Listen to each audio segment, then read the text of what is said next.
Hello, I'm host Eric, host talking fan people, and this video is a two-bird killer with one stone. Best kind of stones kill more than one bird. And the birds I want to kill here are as follows. One, I want to talk about what I can only describe as a bit of a problem. It's a good, not a terrible problem to have for me, but um, I swear I'm addicted to the always open room. I have an addiction. I have a problem. I can't stop spending all my free time in there, talking with people. It's instant, like Taylor was saying right now.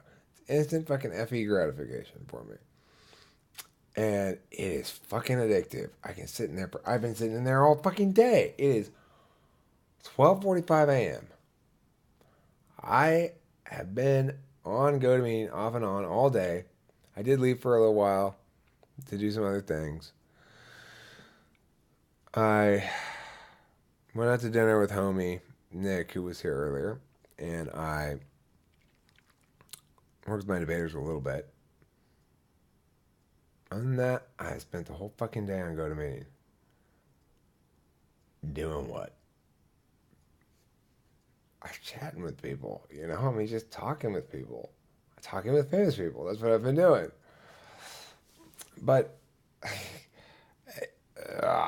it's addictive. I'm a little. I needed to do some other things today besides just fucking. How long have I been talking with Taylor? Taylor and I could talk for fucking 16 hours. No problem, I bet.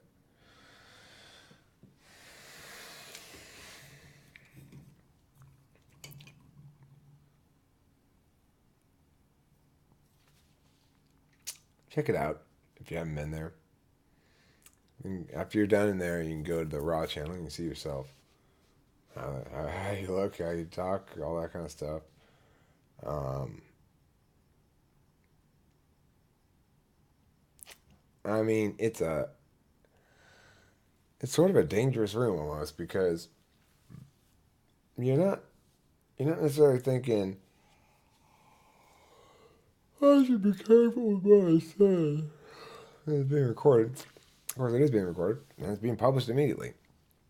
Tiffany killed it. Tiffany got that done, and in fact, I'm gonna send her money tomorrow. So Tiffany, if you see this video, I'll send you money tomorrow.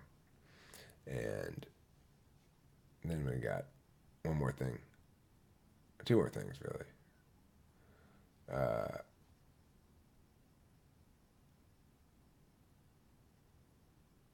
yeah. Anyway, trying to figure out how much money I'm gonna spend on that. Regardless, once the marketplace is in place and the world's greatest collectibles market is opened up, I fully expect to see good revenue coming in because I'm going to be offering a product that is actually a smart investment. I believe it to be a smart investment. That's my pitch. Is a smart investment.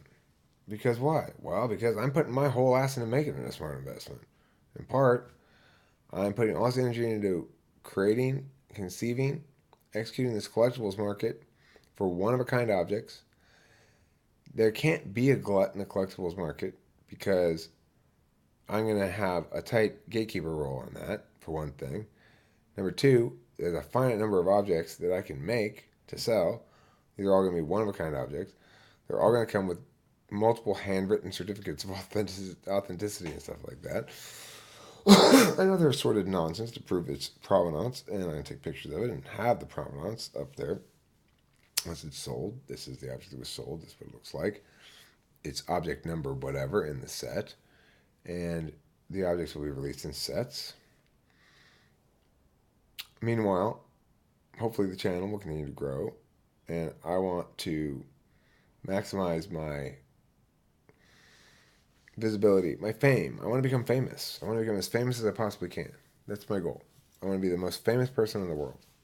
If I can get even a fraction of the most famous person in the world, your collectible will increase in value, especially given the fact that it's already established to be part of a collectibles market with its own resale market in place that serves the interests of the reseller and the owner of the collectible. So when you resell at a marketplace, you'll get the vast majority of the money, like more than 90%. I'll take a cut because I want to get money, and that's what businesses do. But it'll be a small cut because I want the resellers to feel as though they're not nickel and dimed out of uh, seeing their investment grow and liquidizing it as they see fit, liquidating it. The resale market place will be open to any legitimate collectible item, so that but because there's a very specific finite number in each set, and each object is unique, then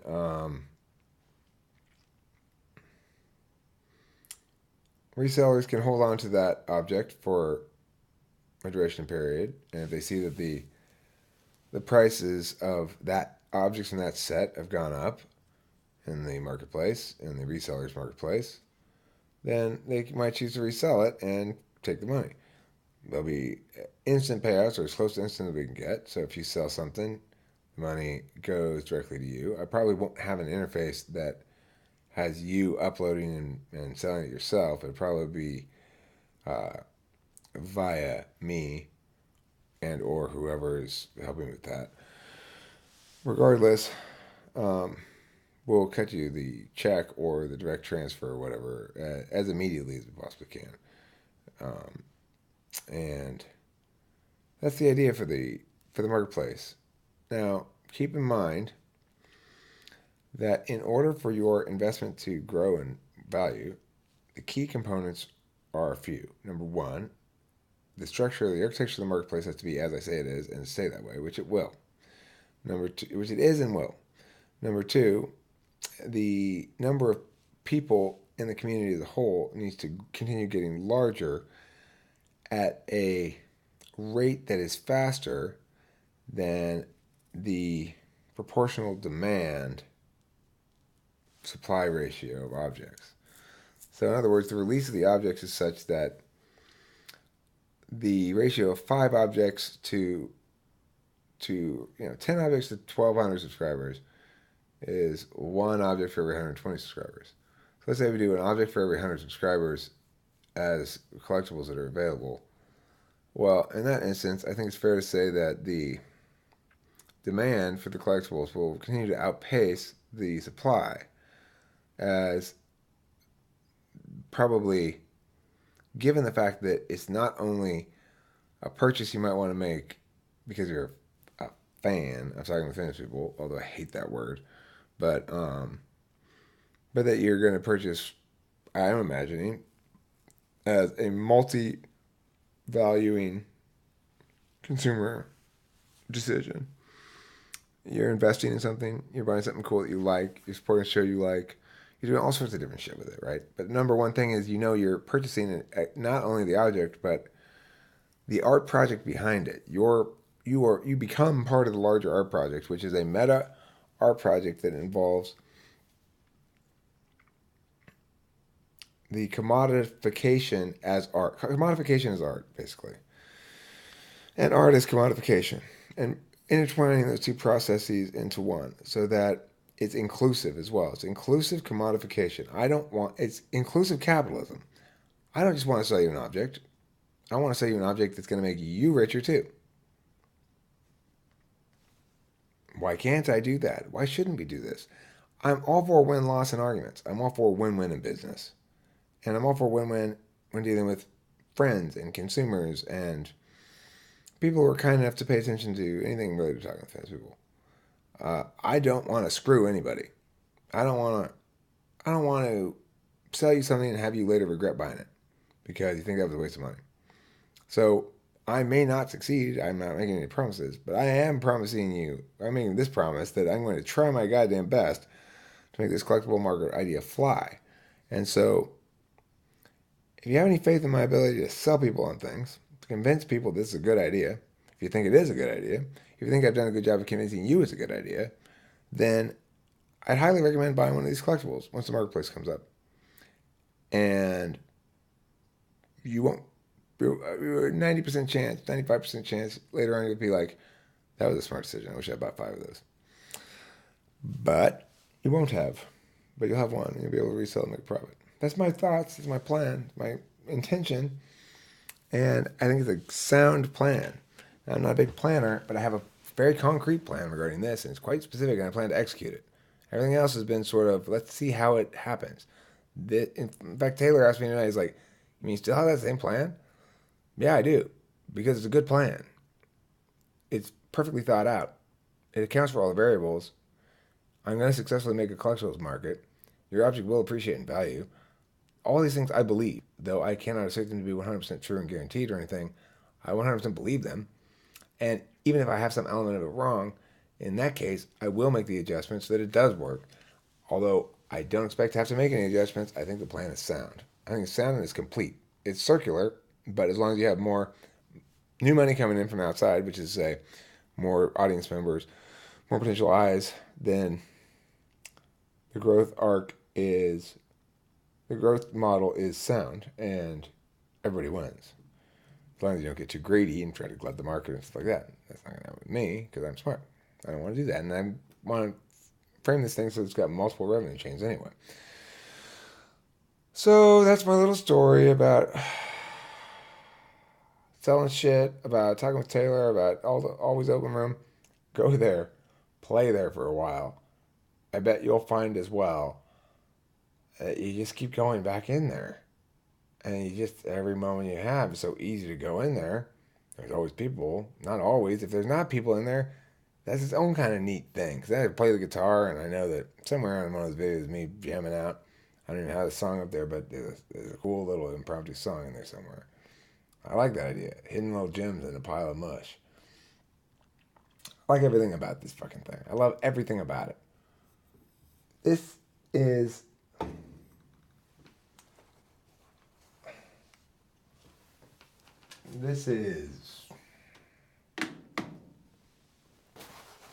what it's meant to be. It's meant to work, and it's meant to work for me and everybody who buys into it. It's what I want. I don't want to just, yeah, okay, I want to be the cool guy who's the center of attention. Everyone's impressed with that person or whatever. But here's the deal. I want to get everybody else in on it too. Like I want everyone to benefit from this party. If you're willing to come to my party, I want to be the best host I can possibly be and make sure that you know that I appreciate your willingness to come to my party, and that if you're going to buy something from me, that I'm going to work hard to make it not a one-sided transaction. I don't like one-sided shit like that. I don't want to be the host and you're the fan. I don't like that shit. That's stupid. I want us to be friends, and I want you to be the host too. And I want sometimes I to be the famous person and you be the host. And sometimes we'll trade. And, you know, it's like I want to play like that. I don't want to play fucking I'm the boss and you're the peons. That pisses me off more than just about anything in the world. And it would never even occur to me to want that, let alone actually pursue it. This may sound contradictory because obviously I want to be distinct, singular, get a lot of attention, be known as special. And yet, I don't want to be treated as special. Because that's not the most fun way to play. I don't know what to say about that. You know, that's why. It's not a very fun way to play. Because sometimes I get to be a famous person. I don't have to be the host all the time. You know? And I want you to get to play how you want to play, too. I don't want you to have to play by my rules. So, what I do want you to do is buy by my rules. Yes, that's right. Purchasing collectibles, the smartest thing you'll ever do. Purchasing Talking with Facebook collectibles Here's that thing you tell your kid about and say, look, I am your old man. This is when you're grandpa, actually. Listen, your old grandpa's a smart fella. Yeah. I bought early in TwFP collectibles. Now I'm living large here at the finest retirement home in town. Oh, Grandpa, do tell us more. Well, old host Eric would give his a little talking and a yammering and a yammering and a talking. And he'd say, y'all should buy this. And I thought, well, host Eric, I'm not going to pay you that much money for one of your pictures. But you know what? I listened to him and I said, I think this guy might be right. I think it's possible that he's going to make this happen. In fact, these collectibles are going to get more valuable. Well, I had an extra couple $100, and I bought one of those collectibles, and within just a couple months, it was worth $350. So I said, well, hell, I'll sell this one. I'll buy another one. Well, the price has gone up a little bit, but I got one for $250, and I found one by Host Abraham for $100. I bought that one, too. And I got two of them. Pretty soon, I had 5 or 6. I didn't sell those ones. They kept going up in value, And pretty soon, I had a dozen Host Eric collectibles, and an Abraham. I had a Host Taylor, and turns out I had nearly a fifth of one of the sets. Now, for a set collector, for a person trying to complete a set, they can get a little desperate. So, when it came time to sell, it turned out there was a collector out there who purchased every item in the set. The only ones he had not gotten are the ones that I was holding on to, see if they would appreciate it. I did not know this when I went to the resale marketplace. I'm talking with famous people. But that's how it was. And he paid 12 times what I paid for those things. That's right. What did I do with all that money? Invested it right back in the collectibles market, of course. Got more collectibles. New ones. New set. Sat on. Once the set's closed, ain't no more releases from that set. You know that's all there is. That's the thing. That's what makes it so effective. You hold on to that set for, number 7. The carbon. And you just know somebody out there is going to try to complete that set. They're going to pay top dollar for that. Top dollar for, because, of course, every collectible is going to appreciate in value as Host Eric gets more and more famous, and the truth and wisdom of his collectible market spreads far and wide to many years. So, grandson, to finish my story, how did I become so filthy rich? Well, I bought a lot of Host Eric's stupid little pictures, and it paid off handsomely, just like he said it would. So that's my spiel to you when the collectibles marketplace page comes open, and I'm gonna fucking try to make this shit work. I'm gonna do my goddamn best. If you doubt me, that's fine. That just means you're not gonna buy some of the earlier pictures. My plan is to have a schedule of pricing, with the final pricings being $1,000 per object. But that schedule is going to be a slow increase. And the earliest objects are going to be sold the cheapest. They're going to go the fastest, probably. After they go, we will release the next. Or even if they don't all go, but there'll be a date of release of the second part of the set. Be a little bit more expensive. We'll have occasionally one that's priced cheaper. Just randomly. It's a good deal. And, if you're a smart collectibles shopper, you could potentially set yourself up for a good retirement. If you are a young person and you're paying your Social Security, then that's not going to do you any good. So you might as well buy Host Eric collectibles. It's a wise decision. Wise. So wise. You are so wise, is what everyone's going to say to you when you purchase that. You know why? Because it will give you value on so many different levels, like I said. Thanks for watching Talking Fans, people. This video is actually not supposed to be about this big thing about that thing. It's supposed to be about how addicted I am to always open room. How addicted I am to this whole goddamn thing. I'm obsessed with it. Everything about it. Everything about YouTube, everything about the Always Open Room, everything about talking to fitness people. I spend the vast majority of my waking hours doing this shit. And I mean, I've never been happier. It's fun. But I do kind of feel like, okay, you can't just sit here all day. You have to do something else. You have to. Otherwise, you're going to feel lazy. Or you're going to feel like you didn't really accomplish anything. I mean, the funny thing is, I keep trying to remind myself sometimes, you are working, Eric. This is work. What you're doing now is work. No, it's not. I'm just talking into the video camera. Eric, you're trying to make this YouTube channel pay. You make videos, it's work. Yeah, but you probably make too many videos. And shut up, Eric. Just fucking accept the fact that you're doing something productive. Yeah, okay, I guess, sort of. Hopefully it'll become productive. When I get the collectibles in place, then we'll see. We'll see if I'm actually smart or just almost smart. That's a tough one, right? Am I smart or am I almost smart? I don't know. Remains to be seen. Now for reals. I think it's time for me to go to bed.